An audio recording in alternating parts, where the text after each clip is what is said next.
ग्वालियर से। आज मुझे शंकर भैया जी आपकी वजह से हमारा परिवार बाबा के संपर्क में कैसे आया ये बताने का अवसर मिला, इसलिए पहले मैं आपका हृदय से धन्यवाद करती हूँ। हमारा परिवार मेरे नाना जी श्री मातृदत्त शास्त्री जी के समय से बाबा के संपर्क में है। मेरे नाना जी श्री शास्त्री जी को बाबा के साथ रहने और बाबा के कार्य करने का काफी अच्छा मौका मिला। वो बाबा के संपर्क में कैसे आए और उनका विश्वास बाबा के प्रति गहरा कैसे होता गया, वो अनुभव आज मैं आपके साथ बांट रही हूँ। मेरे नाना जी श्री मातृदत्त शास्त्री जी एक प्रकांड विद्वान थे। उनको चारों वेद, पुराण, उपनिषद का बहुत अच्छा ज्ञान था। उनके मन में शुरू से ही रहता था कि भगवान के बारे में ज्यादा से ज्यादा जानकारी प्राप्त करना और भगवान की प्राप्ति कैसे होती है, इसलिए वो ज्यादा से ज्यादा अध्ययन किया करते थे। वो शुरू से ही भगवान श्री रामचंद्र जी के परम भक्त थे, इसलिए उनको रामचरितमानस, विनय पत्रिका, दोहावली ये सब मौखिक याद थी। उनका नियम था वो सुबह 4 बजे उठ के भगवान का भजन करने लगते थे। इसके बाद स्नान, हवन आदि करना। उनको भगवान कैसे प्राप्त होंगे ये विचार शुरू से ही मन में चलता रहता था, इसलिए कभी मथुरा जाते थे, कभी अयोध्या जाते थे, हरिद्वार कंखल में भी काफी समय बिताया, पर मन में कोई संतुष्टि नहीं हो रही थी। फिर एक बार उन्होंने श्री भाई जी के द्वारा बाबा का नाम सुना, पर उस समय भी कुछ विशेष विश्वास उनको नहीं हुआ था।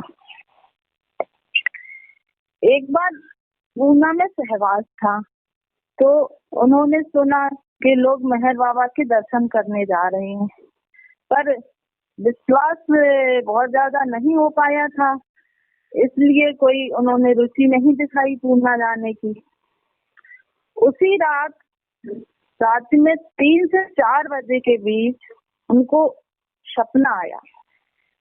सपने में उन्होंने बहुत ही दरबार देखा। वो स्वप्न देख के वो ऐसा प्रभावित हुए कि उसी समय रात्रि में ही अपना झोला उठा करके और भागने लगे कि मुझे अभी पूना जाना है।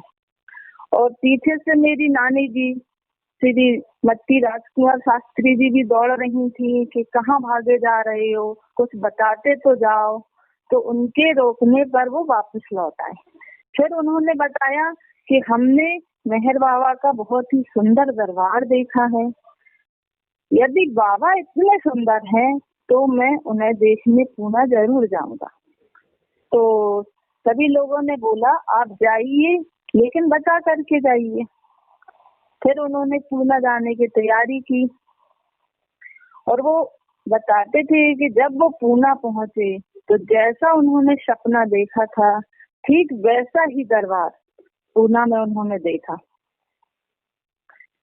तो वो देख करके वो बहुत ही प्रभावित हुए और अंदर ही अंदर संपूर्ण रूप से बाबा के प्रति समर्पित हो गए। अब इस बात के बाद उनका मन और किसी कार्य में नहीं लगता था, बस बाबा कार्य के अलावा और किसी चीज में उनका मन ही नहीं लगता था।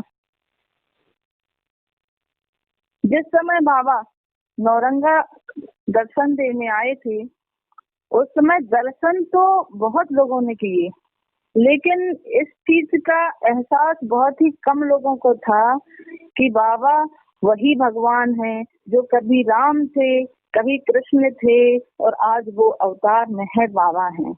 ये एहसास उस समय ज्यादा लोगों को नहीं था। श्री शास्त्री जी ये जान गए थे कि बाबा वही भगवान है, इसलिए उन्होंने बाबा के आगमन की बहुत सारी तैयारी की हुई थी। आरती, सिंहासन बनाया, प्रसाद, सब कुछ।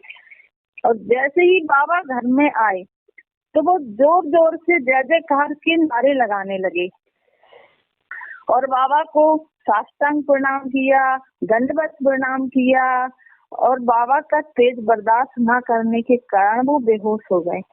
और मेरी नानी जी श्री राजकुमार शास्त्री जी और मेरी मम्मी जी ने, श्रीमती प्रभा देवी ने बाबा की आरती की।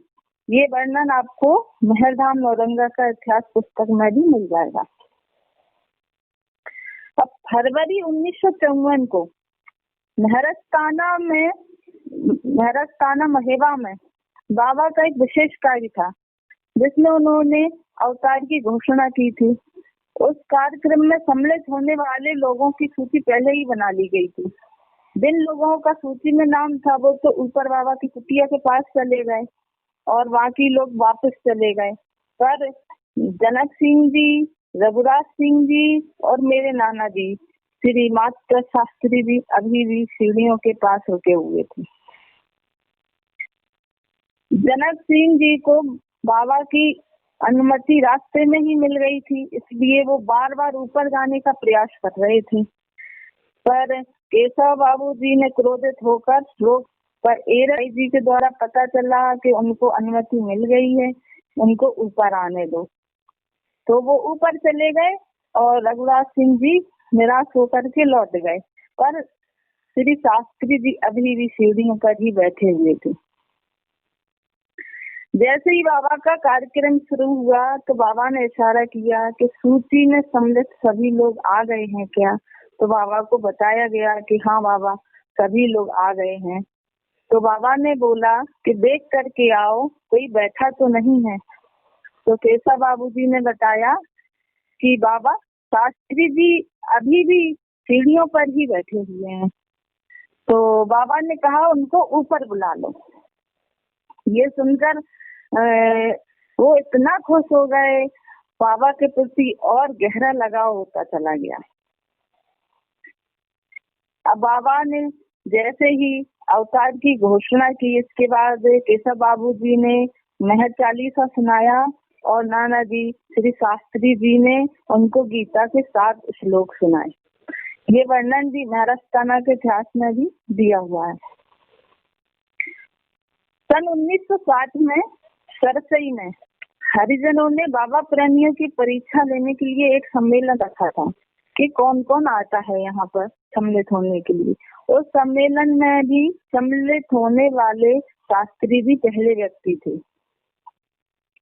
उस सम्मेलन में जो भी सम्मिलित हुए थे उनकी घर जाकर के बहुत बेइज्जती हुई थी। नाना जी को भी उसी समय रात से हमीरपुर जाना था।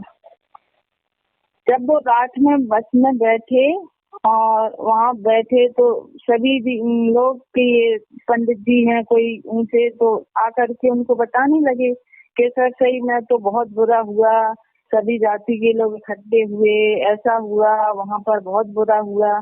तो वो रास्ते भर सुनते रहे। हमीरपुर जब पहुंचे उस समय हमीरपुर पर पुल नहीं बना था, तो नाव में बैठने के बाद भी लोग सरसई सम्मेलन की ही चर्चा कर रहे थे।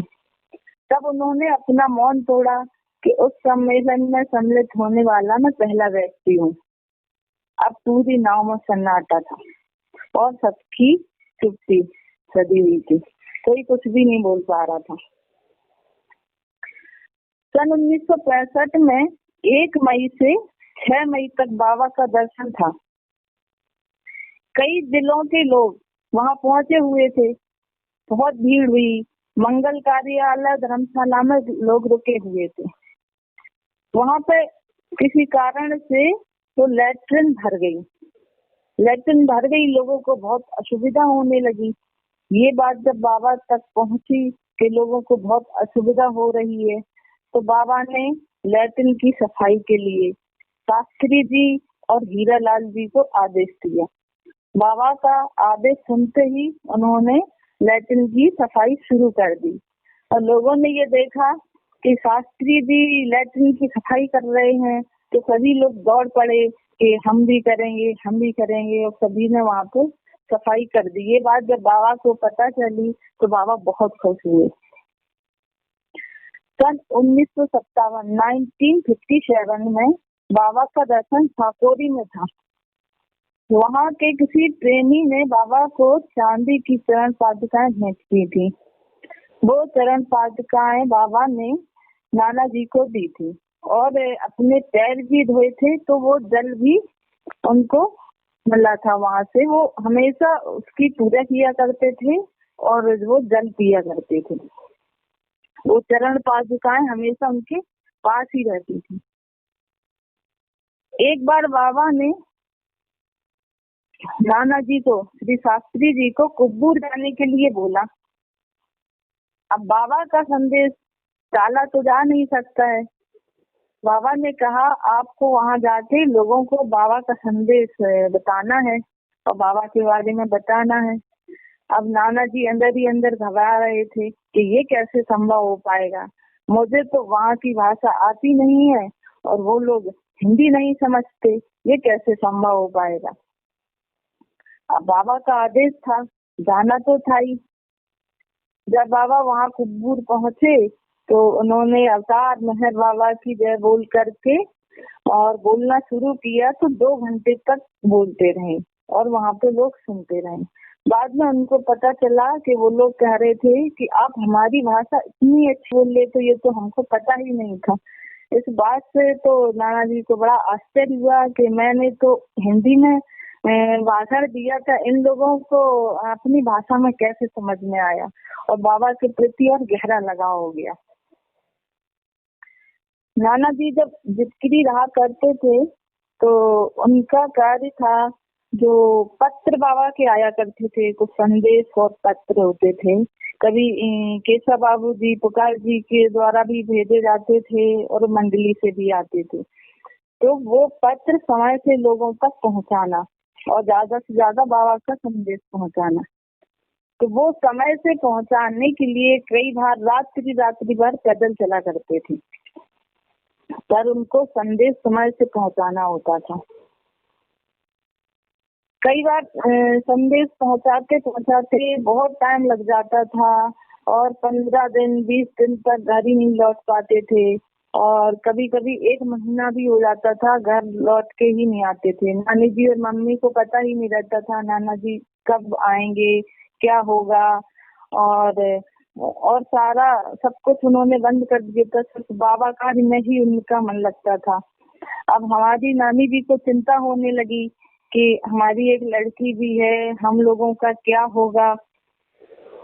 तो उन्होंने एक बार बाबा को पत्र लिखा और वो पत्र में उन्होंने लिखा कि इनका कुछ पता नहीं रहता है, हम लोगों को हमारा क्या होगा, हमारी बेटी का क्या होगा, घर परिवार से पूरा लगाव खत्म हो गया, हमारा खर्च कैसे चलेगा, क्या होगा बाबा।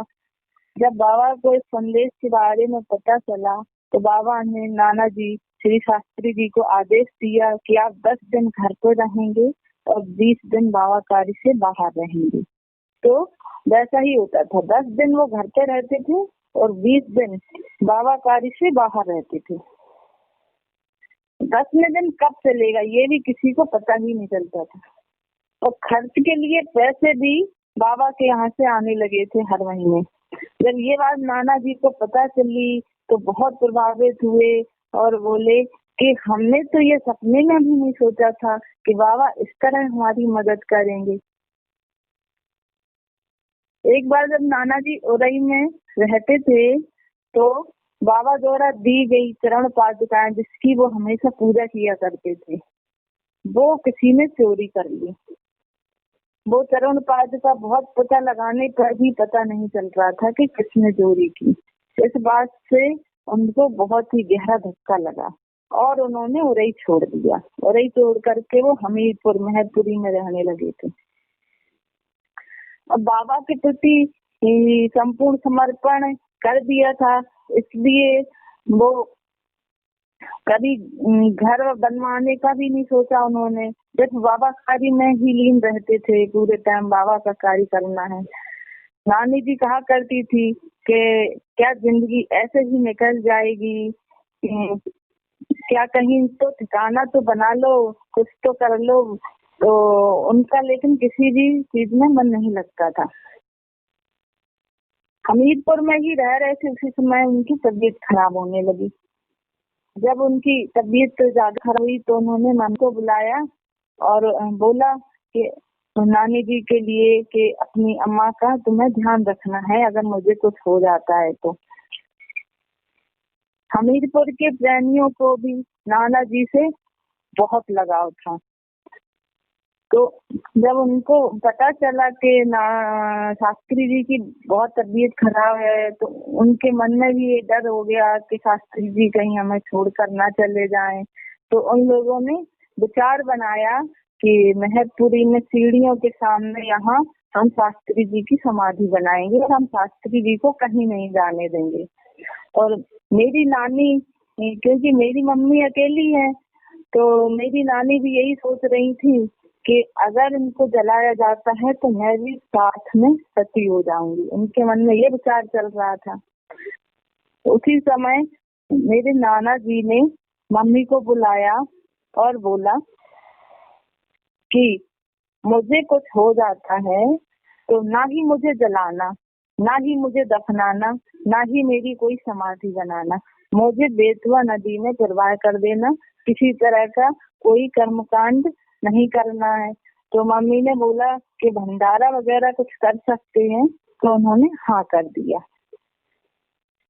20 अगस्त 1984 को उनकी तबीयत ज्यादा खराब हुई तो सब लोग उनको कानपुर ले जाने लगे। तो रास्ते में ही उनको थोड़ी सी घबराहट हुई तो उन्होंने मम्मी को बोला कि जो बाबा का चरणोदक है वो हमारे मुख में डाल दो।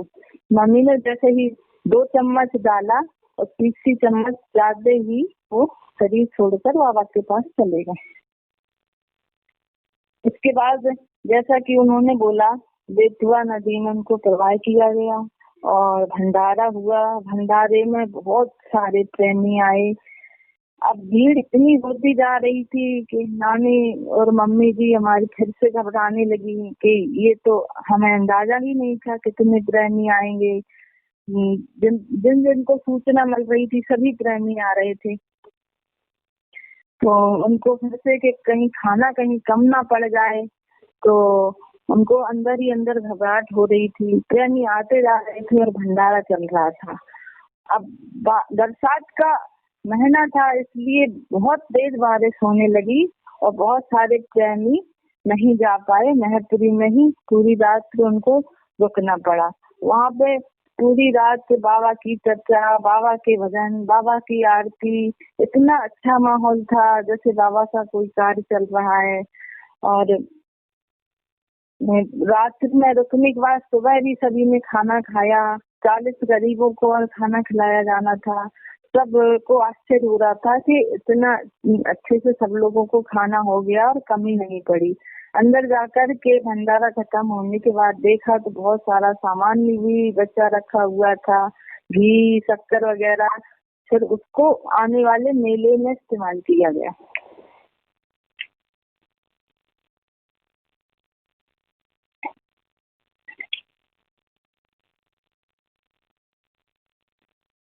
अब मेरी नानी जी वो की थोड़ी सी स्वाभिमानी थी तो वो अपनी बेटी के घर जाने को बिल्कुल तैयार नहीं थी। तो उन्होंने सोचा कि अब मेरा क्या होगा। अब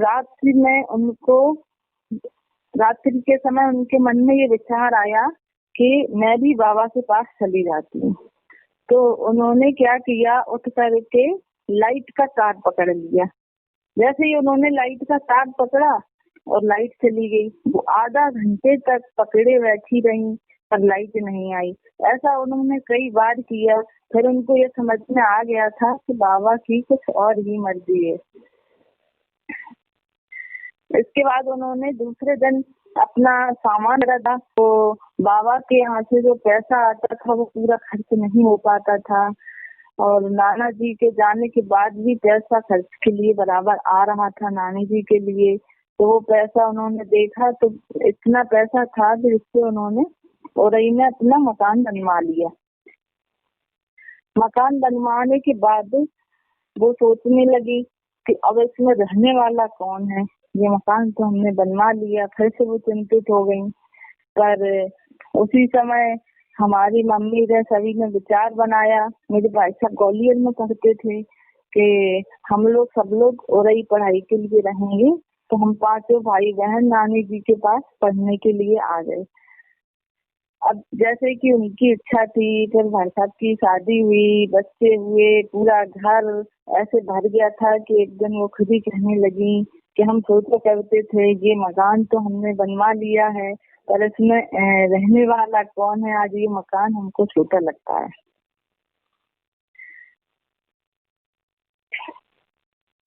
वो काफी वृद्ध होने के बाद भी बहुत एक्टिव थी, बहुत फुर्ती थी उनके अंदर, लगता ही नहीं था। 98 प्लस के बाद भी बहुत फुर्ती थी उनके अंदर। तो एक बार उनसे किसी ने बोल दिया कि तुम तो बहुत भाग्यशाली हो और तुम्हें किसी से एक गिलास पानी भी नहीं लेना पड़ेगा और तुम्हारी जिंदगी तो बहुत अच्छी निकली। अब उनके मन में विचार आया कि ये कैसे पता चलेगा कि लास्ट टाइम में हमारी कोई सेवा करेगा या नहीं करेगा। तो उनकी वो इच्छा भी पूरी हो गई। हम लोगों ने थोड़े समय के लिए, वो बीमार हुई, हम लोगों ने उनकी खूब सेवा की, बहुत खुश हो गई। और 31 मार्च 2009 को वो शरीर छोड़कर चली गई। जाते जाते भी वो हम लोगों से बहुत खुश थी और कहा करती थी कि तुम लोग हमारे जाने के बाद हमें याद करोगे या नहीं। तो आज शंकर भैया जी आपकी वजह से भी संपूर्ण विश्व सुन रहा है कि उनके नाती पोते उनको कितना याद कर रहे हैं। बाबा ने उनकी ये इच्छा भी पूरी कर दी। वो हमेशा बहुत खुश रहने लगी थी। हम लोग साथ में रहते थे, बहुत सारे भजन गाया करती थी और सुबह 4 बजे उठने का नियम उनके हमेशा से उनका भी रहा और वो बाबा के बहुत से भजन गाया करती थी। आज भी हम लोगों को उनके भजन आज भी याद आते हैं। जब हम लोगों की नींद खुलती थी तो अभी भी हम लोगों को उस भजन की याद इतनी आती है कि अभी भी सूनापन सा लगता है, क्योंकि उनके भजन से ही हमारी नींद खुला करती थी। और सबसे अच्छा उनका वो भजन हमको लगता था, उठ सुबह हो गई नींद से बेखबर, फिर जगाने को आया है घर घर महल।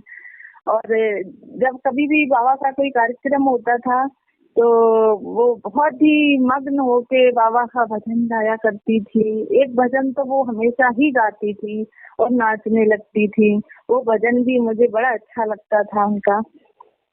वो था, जाने ना देवी मेहर बाबा, जाने ना देवी ला, अपने प्रभु अवतार मेहर को ही मंदिर में रमेगी मेहर बाबा, जाने ना देवी ला। बहुत भजन तो वो बहुत से गाया करती थी, पर सारे भजन तो मैं नहीं बता पाऊंगी, पर बहुत से भजन थे जो बहुत अच्छे लगते थे उनके। हमें लगता था सुनते ही रहें। हम लोग जब मेहराबाद जाया करते थे, पूरी रास्ते भर भजन हुआ करते थे। कई बार रिजर्वेशन नहीं मिलता था, हम लोग पैसेंजर से जाते थे, उसमें भी वो बहुत खुश रहती थी। पैसेंजर ट्रेन से जाते थे, बिक्री और इछौरा और भी जगह के सभी ग्रामीण इकट्ठा होके मेहराबाद जाया करते थे और वो पूरी रास्ते में भी भजन करते थे। वो भजन भी मुझे बड़े अच्छे लगते थे। तो जब ट्रेन वगैरह निकलती थी झेलम, तो भी उन्होंने गाना बना लिया था, झेलम न चाहिए बाबा पुस्तक न चाहिए, पैसेंजर से बुला लियो पूना वाले बाबा, हाय हाय रे पूना वाले बाबा। सोना न चाहिए मुझे चांदी न चाहिए, ट्रेन से गले लगा लियो पूना वाले बाबा। और जब हम लोग मेहराबाद पहुंच करके दर्शन करके समाधि से जब वापस लौटते थे, तब भी वो हमेशा ये भजन गाती थी। वहां से लौटते समय हमेशा हर बार वो ये वाला भजन जरूर गाती थी, बाबा पहने गुलाबी कोट नजरिया लाग जहरे, बाबा चलो हमारे साथ अकेले हम ना जहरे। तो ये सब यादें बहुत अभी भी आती हैं। नानी जी के साथ जाने का जो मजा था वो अलग ही बात थी। हम लोग छौरा भी जाया करते थे। तो वो छौरा भी इतना खुश होके जाती थी। उरई से जब हम लोग छौरा पहुंचते थे तब भी रास्ते पर भजन हुआ करते थे, और एक भजन था वो हमेशा गाती थी, हमेशा। तो वो था, वो छौरा का महत्व उसमें बताया गया है।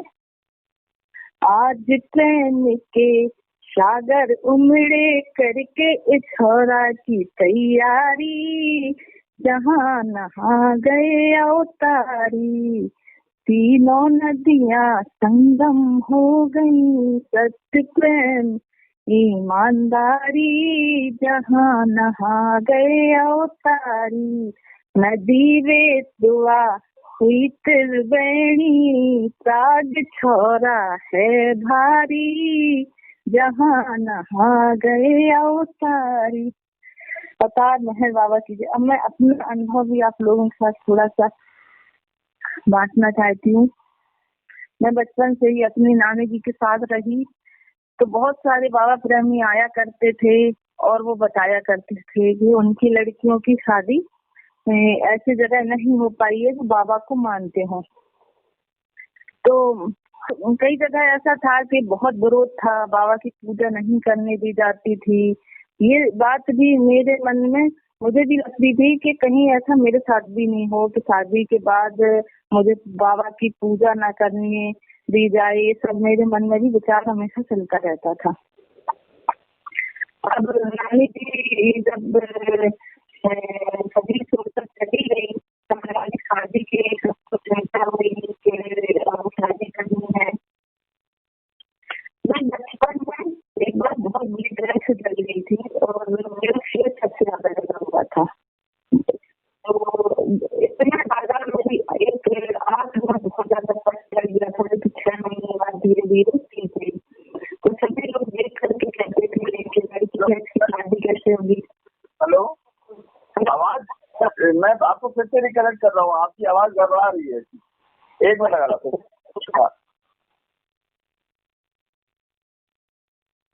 रिकॉर्ड किया भी नहीं किया।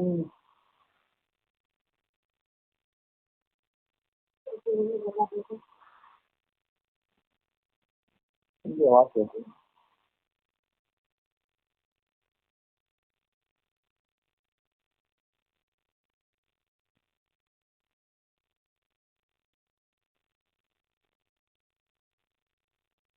अपनी स्टोरी स्टार्ट कीजिएगा, आप अपनी वाली स्टोरी से। जी जी जी। जब मैं छोटी थी तो मैं बचपन में बहुत बुरी तरह से जल गई थी। मेरा फेस पूरा नदी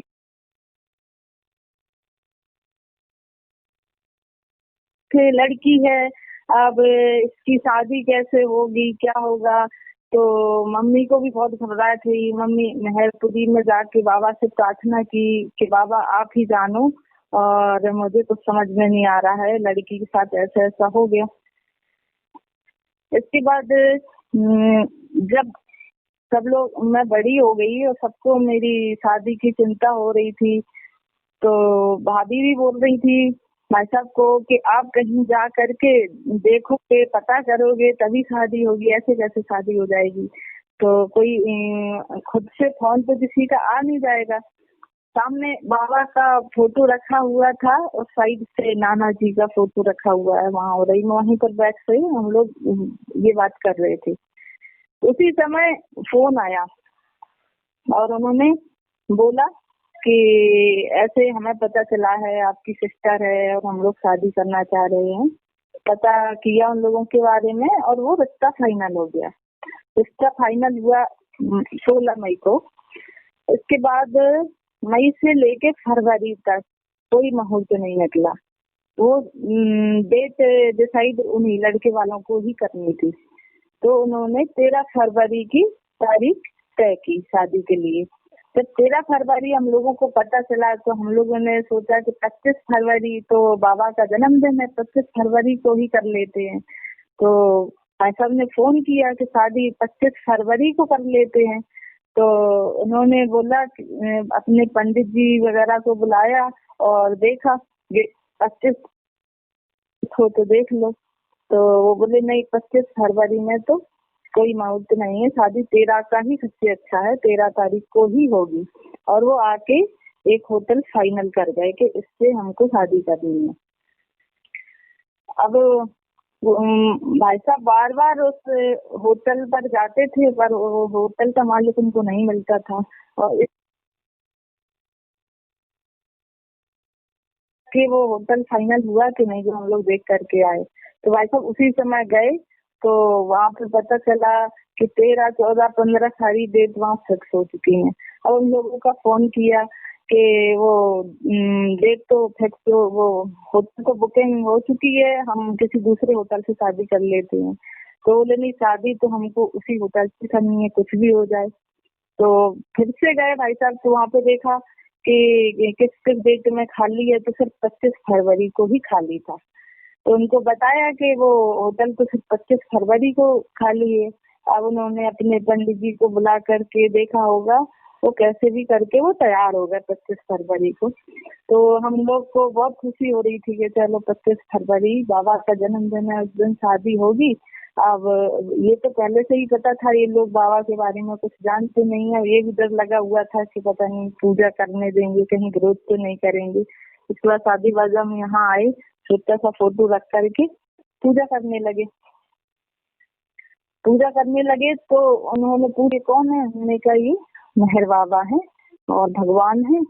तो उनको कुछ खास विश्वास नहीं हुआ, पर उनने सामने फोटो रख के खुद ही जैसे और भगवान की पूजा कर रहे थे, वैसे ही बाबा को भी चंदन फूल प्रसाद सब लगाना कि भगवान ने तो यहाँ रख ले, साइड में क्यों रखे हुए है।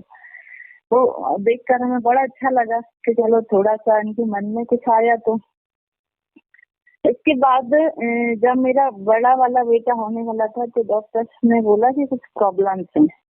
तो उन्होंने फिर से अपने वो पंडित जी को बुलाया और देखा कि कोई ग्रह दशा वगैरह कोई खराब तो नहीं है। तो उन्होंने बोला कि हाँ, लेकिन कुंडली दोनों लोगों की देखनी पड़ेगी। तो दोनों लोगों की कुंडली देखी और उन्होंने देखा कि हाँ, ग्रह दशा खराब है। पर जब उन्होंने हमारी कुंडली देखी तो देखा कि इनकी तो कुंडली में कोई सिद्धेश की छाया आ रही है। तो वो पूछा कि ये क्या है सिद्धेश की छाया। बोले कोई सिद्ध पुरुष इनके यहाँ था, किसी महाशक्ति से जुड़ा हुआ था, वो पूछो। तो उन्होंने हमसे पूछा, तो मैंने कहा हाँ, मेरे नाना जी थे और वो इतनी बड़ी महाशक्ति मेहर बाबा से जुड़े हुए थे। वो पंडित जी ने कहीं से नाम सुना हुआ था मेहर बाबा का, वो शिरडी जाया करते थे। तो बोले जो अहमदनगर में मेहर बाबा है, क्या आप उनकी बात कर रहे हो? तो मैंने कहा हाँ। तो बोले बस आप तो उन्हीं की पूजा करो, वही आपको लगेगी। वो सुन के मेरा मन बहुत खुश हो गया और मैंने सिर्फ बाबा की याद की और कोई प्रॉब्लम नहीं आई बाबा की कृपा से। जब सब कुछ अच्छे से हो गया तो हमारे हस्बैंड को भी थोड़ा विश्वास हुआ और बोले मेहर बाबा का यहाँ आसपास कुछ है जहाँ अपन दर्शन करके आ सके। तो हमने कहा हाँ, हमीरपुर है पास में और हमीरपुर में मेरे नाना जी भी रहे, वहाँ पे दर्शन करके अपन आते हैं। तो बोले ठीक है, जब तुम मुरई जाओगी तो तैयार रहना, मैं सुबह जल्दी आ जाऊंगा, हमीरपुर दर्शन करने चलेंगे। तो हम लोग ये 10 बजे वहां पहुंच गए, वहां से हमीरपुर के लिए निकले। हमीरपुर जब उरई से हमीरपुर के लिए दर्शन करने हम लोग जा रहे थे, तो रास्ते में कुछ आवाज आई गाड़ी में खट की। वो आवाज सुन के हमने गाड़ी रोकी, चेक किया गाड़ी को, पर कुछ नहीं समझ में आया। तो मेरे भाई साहब ने बोला कि अपन बाबा के दर्शन करने जा रहे हैं, कोई प्रॉब्लम नहीं होगी। तो वो आकर के अंदर बैठ गए। हम लोग हमीरपुर गए, बाबा का दर्शन किया, दर्शन करके उरई वापस। उरई आने के बाद हम लोग भिंड आए, भिंड रात्रि में रुके और सुबह वापस ग्वालियर आ गए। तो ग्वालियर आने के बाद ये ड्राइवर को बोला नहीं, कुछ आवाज गाड़ी में आई थी तो गाड़ी दिखानी है। जब वो गाड़ी दिखाने गए तो वहां पर वो गाड़ी चेक जो कर रहा था, उसको इतना आश्चर्य हुआ कि आपका तो गेयर बॉक्स टूटा हुआ है, आपकी गाड़ी कैसे चल रही है, मुझे बड़ा अचंभा हो रहा है। इस बात से इतना प्रभावित हुए कि अपन हमीरपुर दर्शन करने जा रहे थे, तब भाई साहब ने ये बात बोली थी कि अपन बाबा के दर्शन करने जा रहे हैं, कोई प्रॉब्लम नहीं होगी और बाबा तो बहुत शक्तिशाली है। तो ये खुद भी मतलब इतना विश्वास हो गया, दिन में 2 बार पैर तो छूते ही छूते थे बाबा के दर्शन करके। फिर इन्होंने हमसे बोला हमको मेहराबाद जाना है। मैं सोच रही थी कि इनके ऊपर और अच्छा प्रभाव हो तो अमर तिथि पे 31 जनवरी को लेके जाऊंगी तो ज्यादा प्रभावित होंगे। पर इनको नहीं, अभी जाना है हमको, तो मेहराबाद कैसे जाएंगे ये हमको बता दो। मैंने बोला यहाँ से ट्रेन जाती है अहमदनगर के लिए और वहां से आप मेहराबाद पहुंच जाना। उन्होंने तुरंत दूसरे दिन ही रिजर्वेशन करवाया और अपने साथ एक लड़के को और लेकर के सीधा अहमदनगर का रिजर्वेशन करवाया। वहां पहुंचे, वहां से मेहराबाद। मेहराबाद से ये बाबा की और फोटोज वगैरह, प्रसाद और भी कुछ लेके आए। तो इनको बहुत अच्छा लगा वहां पे समाधि पे दर्शन कर करके। और वहां पे भीड़ भी नहीं थी लेकिन फिर भी इनको बहुत अच्छा लगा वहां पे। बोले बहुत अच्छा सुकून सा, बहुत अच्छा लगा मुझे समाधि पे दर्शन करके। उसके बाद मैंने बोला कि मुझे बड़ी फोटो चाहिए बाबा की। आप छोटे छोटे फोटो लाए हो, मुझे थोड़ी सी बड़ी फोटो चाहिए। तो बोले यहाँ तो मिलेगी नहीं। मैंने ग्वालियर में तो कहीं देखी नहीं है फोटो बाबा की, कहाँ मिलती, जहाँ मिलती हो तुम ले आना जब जाओगी। मैंने कहा ठीक है। अब 10 जुलाई को मेरा मौन व्रत था, तो जिस दिन मेरा मौन था उस दिन ये किसी की तबीयत खराब हो गई तो हॉस्पिटल गए। वहां से लौट कर आ रहे थे, सामने एक इनको दुकान दिखी जो फोटो वगैरह फ्रेम होते थे, तो उस पर मेहर बाबा की एक बड़ी सी फोटो रखी हुई थी। इन्होंने उससे बोला कि ये फोटो मेहर बाबा की है, तो उसने कहा हाँ ये मेहर बाबा की फोटो है, तो ये फोटो मुझे चाहिए। तो बोले नहीं ये फोटो तो आपको नहीं मिल पाएगी, किसी ने फ्रेम करवाने के लिए यहाँ रखी हुई है, ये फोटो मैं सेल नहीं कर सकता हूँ। बोले कितना भी पैसा ले लो पर ये फोटो मुझे चाहिए। तो वो पता नहीं कैसे तैयार हो गया और उसने अपने मोबाइल में वो फोटो क्लिक कर ली और ये फोटो इनको दे दी। इन्होंने वो पैक करके और घर पर ले आए। जैसे मतलब हमसे बोले कि ये तुम्हारे लिए कोई गिफ्ट मैं लेकर के आया हूँ, ये देखो। तो मुझे समझ नहीं आ रहा था क्या गिफ्ट होगा। जैसे ही मैंने उसको खोला तो उसमें बाबा का बड़ा सा फोटो। मेरा मौन मैं कुछ पूछ नहीं पा रही थी तो कुछ बोल भी नहीं पा रही थी। मैंने ऐसे सारा किया तो उन्होंने बात बताई। मुझे इतना खुशी हुई कि मौन वाले दिन बाबा की बड़ी फोटो जो मैं चाह रही थी वो आ गई। इसके बाद जब मेरा छोटा बेटा होने वाला था देवांश, तब भी डॉक्टर्स ने बहुत सारी प्रॉब्लम्स बताई। तो पर इनको भी अब तो भरोसा हो गया था, बोले कुछ नहीं होने वाला है, बाबा है, सारी प्रॉब्लम्स कैसे खत्म हो जाएंगी कुछ पता भी नहीं चलेगा। पर वो 8 मंथ कंप्लीट होते ही वो हो गया, प्री मैच्योर ही हो गया। तो जैसे ही वो हुआ तो डॉक्टर बोले उसको ऑक्सीजन में रखना पड़ेगा और उसके हाथ पैर भी नीले पड़ गए थे बिल्कुल। तो उसको ऑक्सीजन में रख दिया गया, आईसीयू में एडमिट कर दिया गया। बच्चे को 4 दिन हो गए तो मैंने बोला मुझे भी देखने के लिए चलना है। तो ये बोले बच्चा तो कुछ रिएक्ट नहीं कर रहा है और वो वहाँ पे अलाउ नहीं कर रहा है। उनका फिर भी एक बार बात करके देखो। तो उन्होंने कहा ठीक है ले आओ, जैसे जरूरत होगी तो बुला लेंगे। पर मैं पूरे दिन इंतजार करती रही, उन्होंने वहाँ पे नहीं बुलाया। तो मैं खुद से ही वहाँ चली गई। मैंने उन लोगों से रिक्वेस्ट किया कि एक बार बच्चे को दिखा दो। तो उन्होंने बोला कि आप बच्चा देख के क्या करोगी, बच्चा तो बहुत डल है, कुछ रिएक्ट नहीं कर रहा। उनका फिर भी दिखा दो आप। तो वो कैसे भी करके मान गए। जैसे ही मैंने बच्चा लिया, मैंने बहुत कोशिश की पर वो किसी तरह से कुछ रिएक्ट नहीं कर रहा था। हाथ पैर हिला करके देखे पर कुछ भी रिएक्ट नहीं हो रहा था। फिर जब मैं बच्चा दिखने लगी तो मेरे मन में आया कि इसको एक बार बाबा का फोटो दिखा देते हैं। तो मैंने मोबाइल में जल्दी से फोटो निकाला और उसकी तरफ ऐसे किया। जैसे ही मैंने मोबाइल से ऐसे फोटो किया और वो आँख खोल करके एकदम ऐसे देख रहा फोटो के साइड, बहुत देर तक ऐसे देखता रहा और फिर एकदम से एक्टिव हो गया। और तभी उसकी सारी रिपोर्ट्स, कुछ भी डॉक्टर को समझ में नहीं आता कब तक छुट्टी होगी क्या होगी। लेकिन उसी दिन डॉक्टर का फोन आया कि बच्चा पता नहीं कैसे अचानक बहुत एक्टिव हो गया है। और फिर उसके सारे चेकअप करवाए तो सब कुछ नॉर्मल, और उसकी दूसरे दिन सुबह छुट्टी हो गई।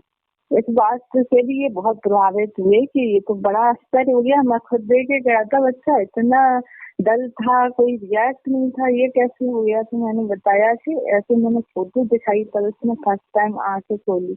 अब ये बोले फिर से मेहराबाद चलना है और हमारी पूरी फैमिली मैं बोल रही थी हमको भी मेहराबाद जाना है, हमारी सासू माँ भी। हम ये चाह रहे थे कि जब 31 जनवरी को ही इनको लेके जाएं तो ज्यादा प्रभावित होंगे ये लोग, लेकिन फिर भी ये लोग दिसंबर में ही मेहराबाद जाने के लिए तैयार हो गए।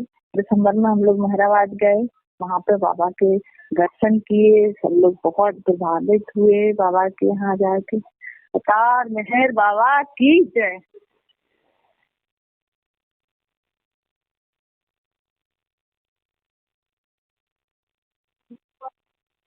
बहुत ही खूबसूरत, बहुत ही खूबसूरत। उम्मीद ही नहीं थी मुझे।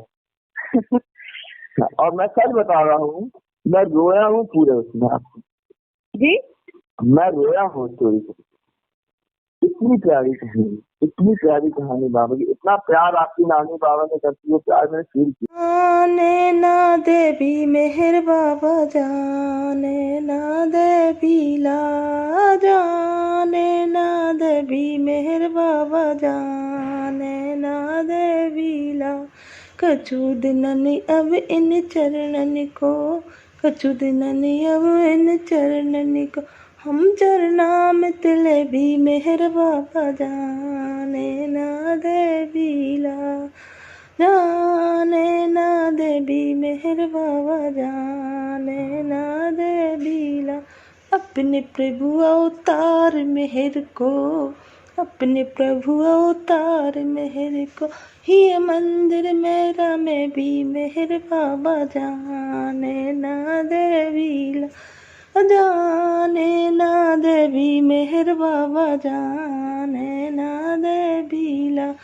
सत्य प्रेम और लोभ मोह की, सत्य प्रेम और लोभ मोह की, यही चढ़ाती चढ़े भी मेहर बाबा, जाने देवी ला, जाने ना देवी मेहर बाबा, जाने ना देवी ला।